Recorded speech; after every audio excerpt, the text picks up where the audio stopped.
it's pretty clear what the biggest blow was. Sometimes I think I'm still standing because I got a little warmed up. I'm going to hold this over my hand. And I'll tell you what it says. A circle means a girl. And back and forth is a boy. That's my Allie. That's Jennifer. Can you see my Sarah? Mm-hmm. Sarah's very girly. It's a big circle. Now, this was my fourth baby. I never had that baby. I was asked to to not have that baby. And then this would be my last little baby. And that would be you. My first husband, Glenn, was Alexandra and Jennifer's dad. And my second husband, Jay, is Sarah and Kathryn's dad. Jennifer, he was great with her as a baby until she hit about age 6 or 7, which was the same age his son passed. After that, he was very, very verbally abusive, mentally abusive. I tried very hard to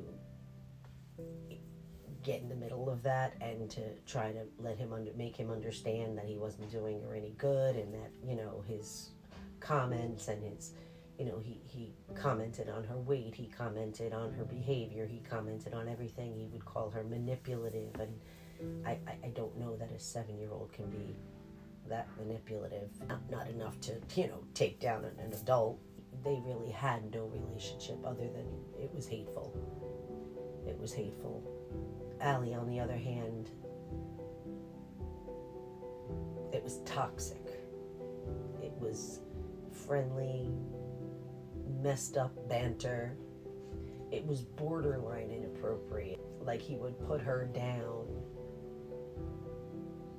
in a different way. I would watch it and I would think to myself, well, she's stronger than that. She can, come back at him. And, she told me often, oh, he's no big deal and don't worry about that. And, I know he's just playing and whatever.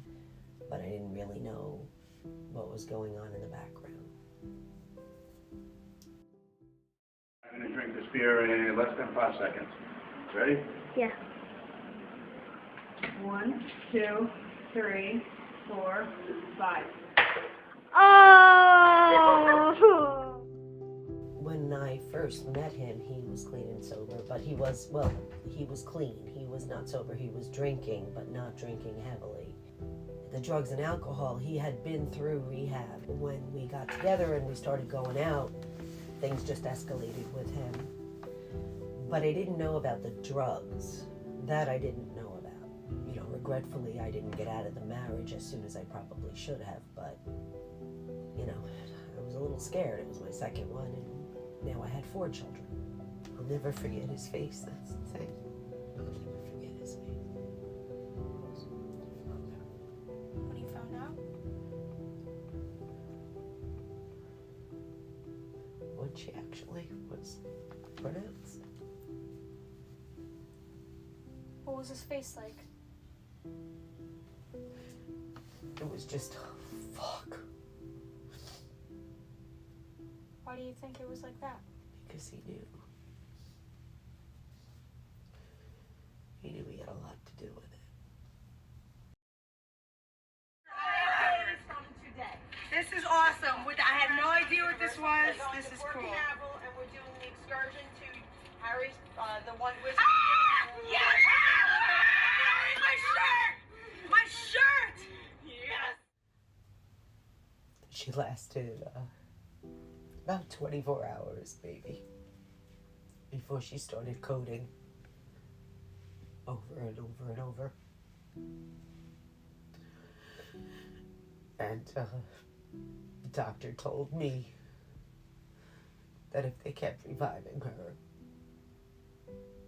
she was less and less likely to ever be able to have her brain function proper or speak or walk, even if they could save her. So after, I don't know, I want to say about 3 times, maybe 4, maybe more, I don't know. I told them to let God take care of it. And he did. Want to take a small break? We can take a small break.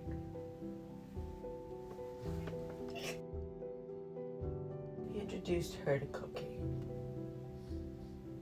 I didn't know that, and I can't prove it. And then told her she shouldn't do it because she would turn into a coke whore. I blame him 100%. I blame him for her anxiety as a child. I blame him for taking advantage of her when she was young. I blame him for introducing her to things that she clearly should not have been introduced to. I blame him for everything. But I also blame me for not seeing enough. I should have seen more. Life has changed, and there's a lot for me to do and a lot for me to think about. My other daughters are moving through their lives, and they're doing all wonderful things, and they deserve to be celebrated for that. So, I have to figure out ways of dealing with both. Try to, wrap my head around healthy ways of coping. Sometimes it works. Sometimes it's a real waste of time. But there's something satisfactory about saying, well, at least I'm giving it a shot. The type of grief that I have, that I've learned that I have, is referred to as traumatic grief. It doesn't go anywhere. As a matter of fact, that's the worst thing in the world you could do, is try to put it away. You can't put it away. When someone who's supposed to be here, moving through life with you, is not here physically, you have to find a way to keep them with you and make them involved. Because otherwise, it's crippling. You can't do it. You can't do it.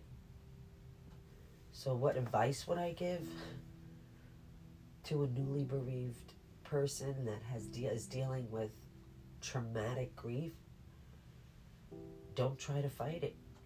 Be with it. Live with it. Give it its space. A woman wrote a book that I'm reading now called Bearing the Unbearable. And one of the things she tells you in that book, picture your grief as a room. You're in this room, and this room is packed with books, packed with memories, packed with things, just packed. You can barely move. You can't pack it away. You can't get rid of it. But the only way you get to have a life outside of your grief, you can't shut that room down. You have to find a window, and you have to build rooms around that grief. Keep it contained, so anytime you want to go back in there, you can. But outside of that room, build bigger rooms, build new rooms, build rooms that you're comfortable in with different things. But always make sure the door's open to go back in there, because you have to. You have to go back in there. You can't. If you try to push it down, it will come up and it will find you, and it will show up when you don't need it. Accept your grief, not accept the loss, but accept everything it is that hurts about it. The more you're able to walk through life and bring it with you, but bring it with you in a healthy way. So yeah.